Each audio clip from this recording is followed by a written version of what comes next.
नमस्कार। आप देख रहे हैं बुलंद आवाज़ पूजा सिंह के साथ। अब आवाज़ कांप रही है, ज़्यादा बेहतर नहीं है गला मेरा, खांसी बहुत ज़्यादा है। फिर भी जैसा भी बन पड़ेगा काम तो करेंगे ही। जैसा कि आप लोगों ने थंबनेल में पढ़ लिया होगा कि बसपा सुप्रीमो मायावती ने योगी सरकार से एक सवाल पूछ लिया है कि आखिर कहाँ पढ़ेंगे गरीबों के बच्चे। तो ऐसा क्या होने जा रहा है कि गरीबों के बच्चों की शिक्षा पर कोई मुसीबत या आफत आने वाली है? जी हाँ, योगी सरकार सरकारी स्कूलों को बंद करने जा रही है, उन सरकारी स्कूलों को जिनमें छात्रों की संख्या 50 से कम है। क्या है पूरा मामला, आइए आपको बताते हैं। उत्तर प्रदेश की योगी आदित्यनाथ सरकार ने 50 से कम छात्रों वाले बदहाल हजारों बेसिक और उच्च प्राथमिक विद्यालयों को बंद करके दूसरे स्कूलों में विलय करने का फैसला लिया है। ऐसे स्कूलों की संख्या करीब 27,000 से ज्यादा बताई जा रही है। सरकार का तर्क है कि इससे शिक्षा व्यवस्था में सुधार होगा।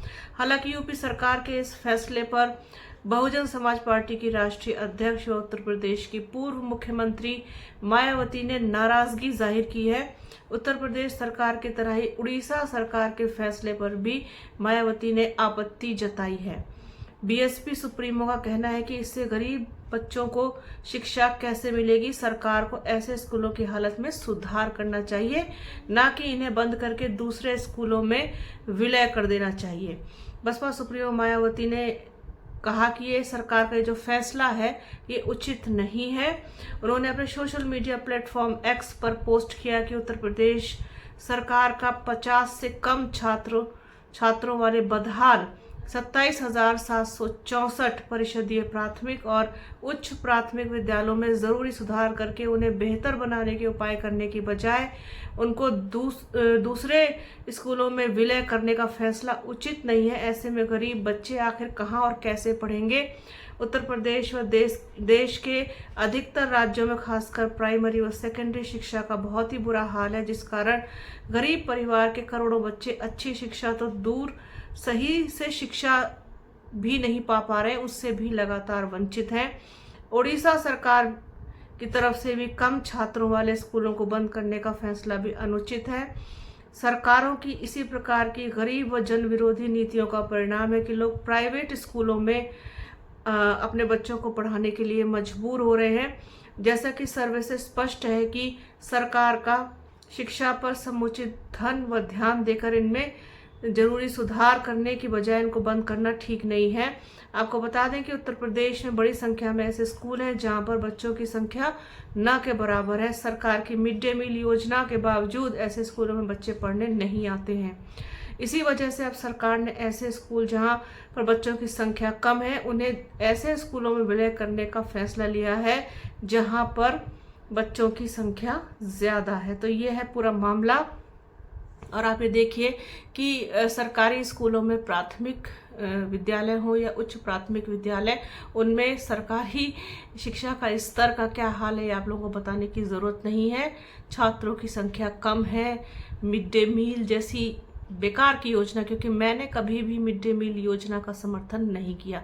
मैं हमेशा से ही, जब से मैंने जर्नलिज्म स्टार्ट किया तभी से ही लगभग ये आप मान के चलिए मिड डे मील योजना आ गई थी। सरकार इसको लेके आई थी कि स्कूलों में, सरकारी स्कूलों में खाना मिलेगा, बच्चों को खाना दे करके, खाने का लालच दे करके उनको स्कूलों में बुलाने की जो ये नीति थी, ये मेरे कभी भी समझ में नहीं आई, समझ से परे। तो इसका मुझे कोई बहुत विशेष लाभ होता वो कभी भी नजर नहीं आया। एक तो सबसे बड़ी चीज, आप खाने का लालच देकर के बच्चों को शिक्षित क्यों करना चाहते हैं। दूसरी चीज, उनको आप इंडिपेंडेंट बनने से रोक रहे हैं। वो आप पर निर्भर नहीं होकर के आपने उनको एक प्लेट पकड़ा दी, कटोरी पकड़ा दी, बर्तन लेकर के आइए आप खाना, मतलब पढ़ने आ रहे हो कि आप ये क्या तमाशा। तो आप लोगों ने खुद ही बनाया है ना सारी चीजों का। फिर उसके बाद चलिए ठीक है, किताबें मैं मानती हूँ, किताबें बच्चों को मिलनी चाहिए, ड्रेस भी मैं मानती हूँ, गरीब बच्चों को ड्रेस भी मिलना चाहिए, जूता मोजा भी मिलना चाहिए। लेकिन वो किस तरीके से, किस हालत में मिलता है ये भी आप लोगों को पता है। किसी बच्चे के पास ड्रेस है, किसी के पास नहीं है। जूते आ गए तो वो लगभग सब एक साइज के आ गए, ये भी मैंने अपनी आंखों से देखा है। एक बार एक सरकारी स्कूल में मैं एक प्रोग्राम करने के लिए गई थी, तो वहाँ पर उन्होंने, प्रिंसिपल सर जो थे वहाँ पे, उन्होंने सिर पर हाथ मारा अपने और कहा कि देखिए मैडम ये हाल है। उन्होंने पूरा बोरा खोल दिया जूतों को, बोले सब एक साइज़ के जूते हैं। बताइए किसी के पैर में कैसा, किसी के पैर में। फिर खैर सारी चीज़ों में बदलाव भी हुआ, वो पैसे वैसे खाते में आने लग गए, ये सब चीज़ें। पता नहीं ये सब चीज़ें करके कौन सी शिक्षा का स्तर बढ़ाना चाहते हैं और कैसी शिक्षा। बच्चों को लिखना पढ़ना तक नहीं आता, गरीबों के बच्चे कहाँ पढ़ेंगे उनमें। वैसे बसपा सुप्रीमो मायावती ने सवाल सही उठाया कि आप उन्हें बंद करना तो क्यों कर रहे हैं, स्कूलों को बंद करना तो कोई समस्या का हल नहीं ना। उनमें आप शिक्षा का स्तर सुधारिए, बच्चों को अच्छी और गुणवत्ता वाली शिक्षा मिलनी चाहिए ना। टीचर्स ही नहीं आते हैं, टीचर्स गायब, आए दिन छुट्टी पर, सिर्फ साइन कर देते हैं, ऊपर तक उनकी सेटिंग है। अब मैं यहाँ क्या ही बोलूँ, अलग से बात करेंगे कभी इस बारे में। विस्तृत बात है, विस्तृत चर्चा है। बहुत सारे लोग ऐसे हैं जिनको मैं पर्सनली जानती हूँ जो सरकारी स्कूल में टीचर हैं और पढ़ाने नहीं जाते हैं क्योंकि उनकी सेटिंग है। खैर, ये उनका ज़मीर जानता है कि वो सरकार से सैलरी उठा रहे हैं और बच्चों को पढ़ा नहीं रहे हैं, अपने दायित्व का निर्वहन नहीं कर रहे हैं, अपने दायित्व से भाग रहे हैं, लगातार अपने कर्तव्य से भाग रहे हैं। तो ये सारी चीज़ें हैं। फिर प्राइवेट स्कूल में पढ़ाना चाह रहे हैं आजकल बच्चे, माँ बाप अपने बच्चों को, क्योंकि वहाँ कम से कम शिक्षा की गुणवत्ता है। लेकिन गरीब आदमी 600, 700, 800 रुपये, 500 रुपये, कोई भी प्राइवेट स्कूल, मुझे नहीं लगता आज के टाइम में ऐसा जहाँ पर मंथली 500 रुपये से कम फीस हो। इससे ज़्यादा ही होगी। कैसे पढ़ाएंगे अगर किसी के 2-3 बच्चे हैं तो सरकार की तरफ से जो योजनाएं हैं, जो सरकार की तरफ से कार्यक्रम हैं, सरकार के स्कूल हैं, कॉलेजेस हैं, उनमें शिक्षा का स्तर तो सुधरना चाहिए ना। बंद कर देना तो कोई हल नहीं है। खैर, ये पूरा मामला अब उठ रहा है। बसपा सुप्रीमो मायावती ने इस पर नाराज़गी जाहिर की है, बड़ा सवाल उठाया, सरकार को घेरा है, सरकार से सवाल भी पूछा है। तो सोचा अपने दर्शकों के साथ को शेयर किया जाए।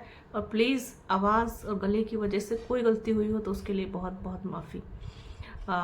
तो बने रहिए हमारे चैनल के साथ। हमारे चैनल को लाइक कीजिए, शेयर कीजिए, सब्सक्राइब कीजिए, बेल आइकन ज़रूर दबाइएगा। अपना और अपनों का बहुत ख्याल रखिए। जल्द मिलूंगी आपसे एक नई वीडियो में, एक नए मुद्दे के साथ, एक नई चर्चा में। तब तक के लिए जय हिंद। और हाँ, वीडियो को प्लीज़ पूरा देखिएगा और ज़्यादा से ज़्यादा शेयर कीजिएगा। Thank you.